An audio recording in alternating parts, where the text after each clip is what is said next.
Good evening.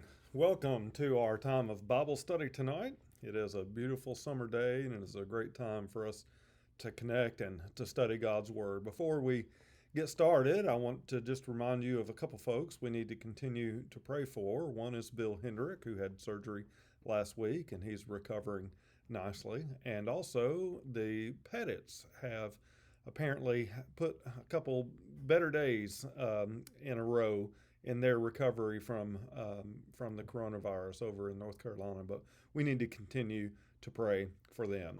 I'm reading from a book called Stories Jesus Still Tells by Dr. Claypool, and this is the parable of the rich fool. And I love parables for so many reasons, but one of which they so transcend time. And so Jesus is talking in this parable about an inheritance dispute, and we're going to talk about how this kind of thing happens all the time. So the title of the book is so appropriate. These things still happen all these years later, and it is just so still relevant today. It reads this way. Someone in the crowd said to him, "Teacher, tell my brother to divide the family inheritance with me." But he said to him, "Friend, who set me to be a judge or arbitrator over you?" And he said to them, "Take care. Be on your guard against all kinds of greed, for one's life does not consist in the abundance of possessions." Then he told them a parable. The land of a rich man produced abundantly, and he thought to himself, "What should I do? For I have no place to store my crops."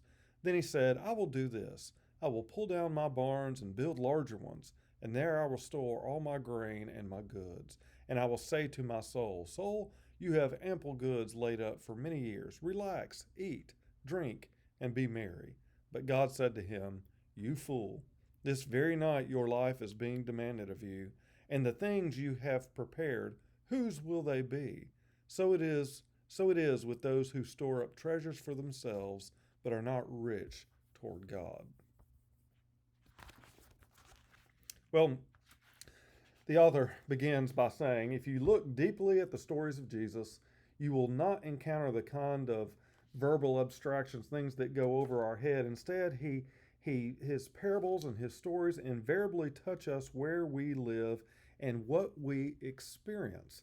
And I'll bet you guys are just like me. How many times have you seen families torn apart when someone's inheritance is being doled out? I can tell you many stories. We had a young couple in our church one time whose mother was terminally ill in Nashville, and she had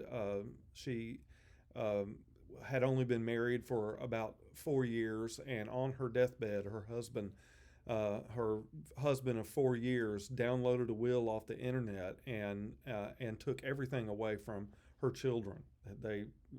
And it was his legal right to do that. He got a witness, and the mother signed the will, and cut her children out of everything. And we know that would not have been her intention under the right circumstances. I had another friend who's had his grandfather lived in Memphis, and he lived in Knoxville, but his aunt lived in Memphis. And by the time they got the phone call that his grandfather had passed away, his aunt, by the time they made it to Memphis, which is a 6-hour drive, his aunt had moved every single thing in his house, all of his possessions, into a storage unit and hid it from the family so that she could have everything to herself.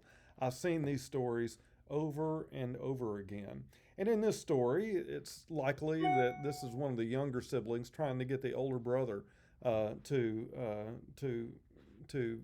divide the inheritance. It was a common in that culture for the oldest son to sometimes get as much as 2/3 of what was being passed down, or at least sometimes half or a double portion of what any of the other siblings might have.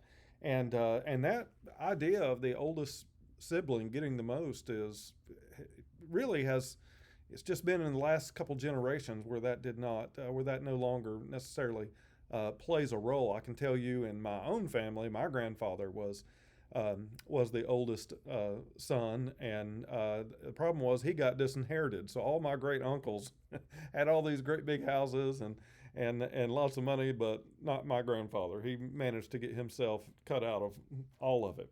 Well, Dr. Claypool tells this story about these two sons who found themselves in the funeral parlor with their father's corpse, and it says, and one brother says to the other, "You and I both know that money meant more to our father than anything else." He said, "I think the most appropriate thing for us to do at this moment would be for each of us to put $1,000 in his hands and let it be buried with him.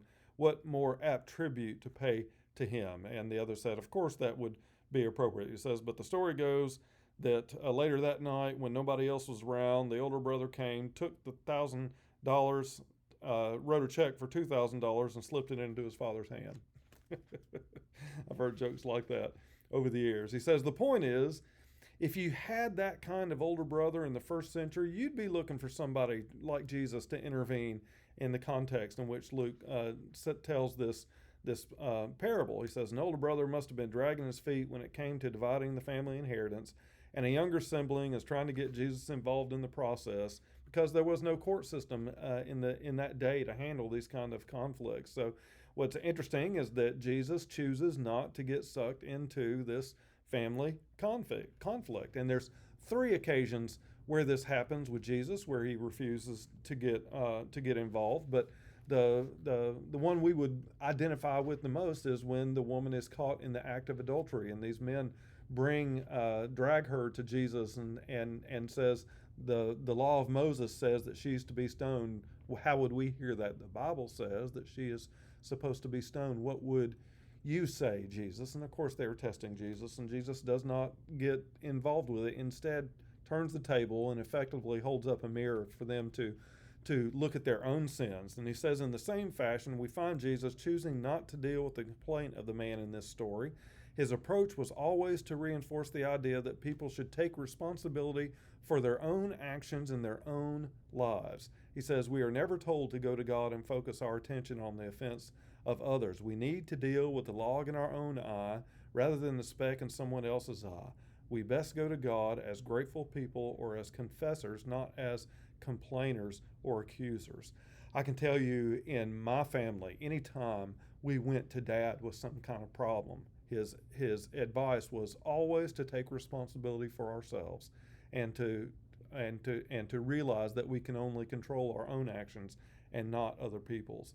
He responded by saying, "Take care, be on guard against all kinds of greed, for one's life does not consist in the abundance of possessions." Again and again in the Gospels, Jesus demonstrates a good nose for idolatry. He had more to say about the first commandment of Moses than all the other 9 put together. Think about that. Jesus had more to say about this commandment than all the others put together. I am the Lord your God. You will have no other gods before me. He says Jesus was very sensitive to our human tendency to elevate something that is not God into godlike status. He says, my hunch is that this is what Jesus detected in the younger brother's concern.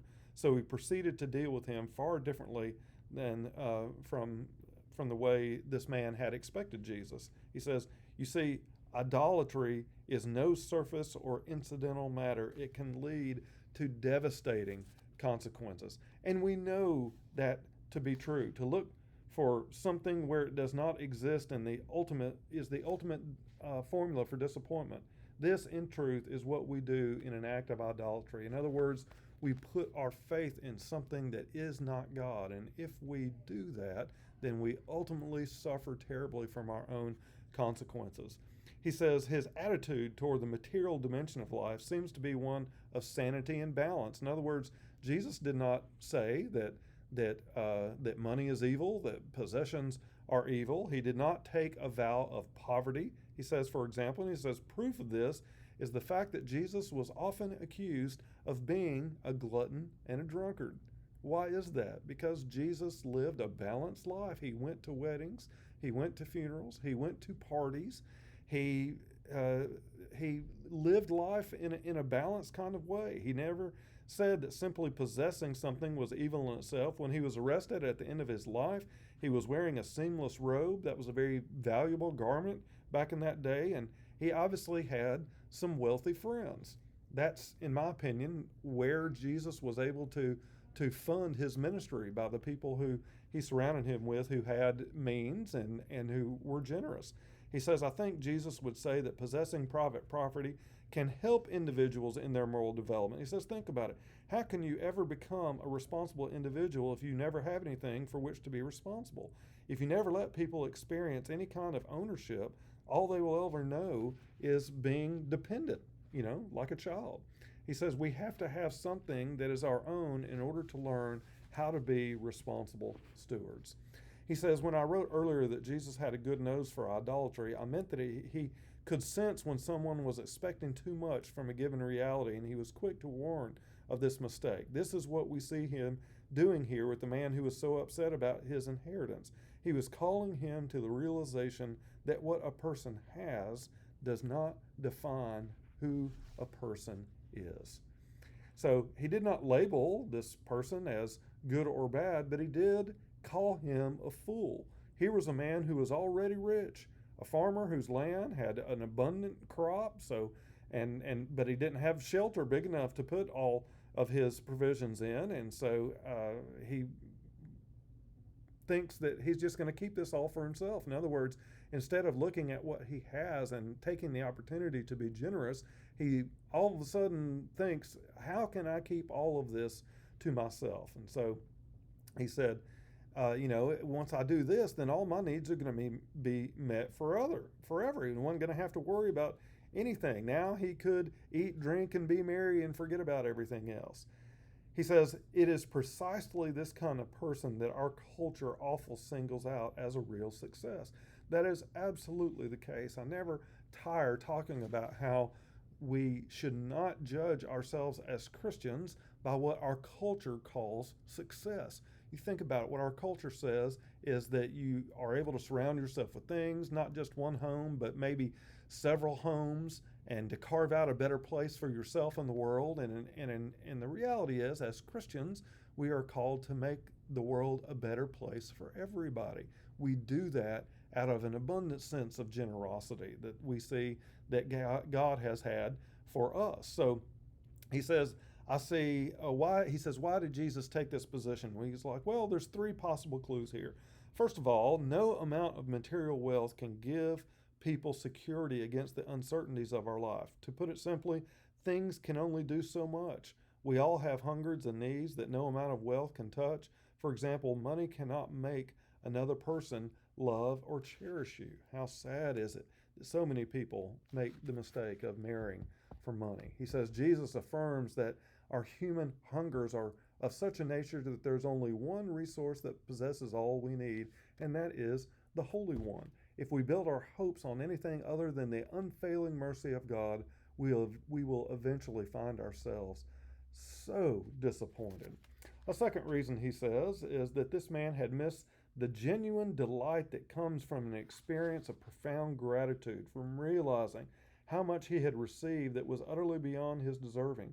One of the highest of all joys lies in recognizing the primal grace behind all things. In other words, none of us are self-made people. All of us have built upon those who have come before us, those people who taught us, those who gave us and helped us to cultivate the gifts that we have. He says, here's a man who obviously thought that his own efforts were the only source of the great bounty he had just harvested. When we consider the mysteries of rain and soil and seed and sunshine and the part that each play, it's almost comical to hear the farmer say that it was I who did it. This was all mine, as if his efforts had been the only factor in the abundant harvest. And then Dr. Claypool uses some very serious words. He says, this is narcissism at its worst and demonstrates how limited our vision can be. Narcissism is a horrible, horrible attribute to have. And any of us who have been around someone who has that particular problem knows that how painful it can be to try to live around people like that. He says a third clue here is an absence of generosity. He talks about why God created in the first place. It wasn't out of a need on God's part. It was out of this deep sense of generosity that God had, that God found his own aliveness so incredibly joyful that he simply could not keep it to himself. He says, creation is at bottom an act of generosity. God sharing the bounty of what he had, and this is why the farmer in the parable is so out of touch with ultimate reality. The farmer proposed to keep it all to himself, which is the surest way to miss life's deepest meaning. Just as there is delight in recognizing how much you have that you do not deserve, there is also another kind of light, a kind of power that lies in seeing your generosity bless and energize other people. It's one of the most wonderful things that we can do in life is to be generous and to be able to see what happens when we are able to give away what God has freely given to us. He says, when God judged the man in our parable to be a fool, it must not have been with scorn, but with infinite sadness, for he had missed out on what it means to be a human being. Literally, that part of God within us. We're made in the image of God, that God wants us to be able to share this kind of joy the same way that he shared it with us. And we're not fully human unless we are able to get to that point in our lives where we see what we have as a means to bless other people. He says another facet of this same truth is the clear differentiation between what one is and what one has gets acted out in the moment of death. He says, we shall all be separated from the things we possess at that awesome juncture. To the rich man in the parable who hoarded all he owned for himself, Jesus posed this haunting question: when you die, who will then all own all of this to which you are so attached? Dr. Claypool would often say, God will eventually make generous givers out of all of us. There's an old Arab saying that there are no pockets in a shroud. We say, how do we say it in our culture? You can't take it with you. So then, if we are made in the image of generosity, and if we are going to be generous ultimately, why not get in on the joy of participating intentionally in what is the very essence of our being? You know, there are so many horrible things that are happening in our world right now with this pandemic, and it's very easy to get caught up in it and to become depressed. The depression is really running rampant, particularly in our country right now from all that is going on. And I understand that.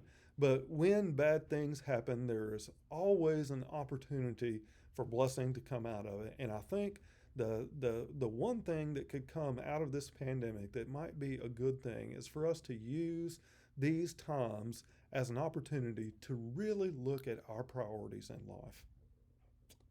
If we do not have our priorities straight, then we suffer. And this could be a time of reflection when we can really take a look at our own lives to see if we honestly are trying to put God first in our lives and to see what we have as blessings from God and want and need the blessings of being a generous giver and seeing the impact that that can have in the people that God would place in our path. Go in peace.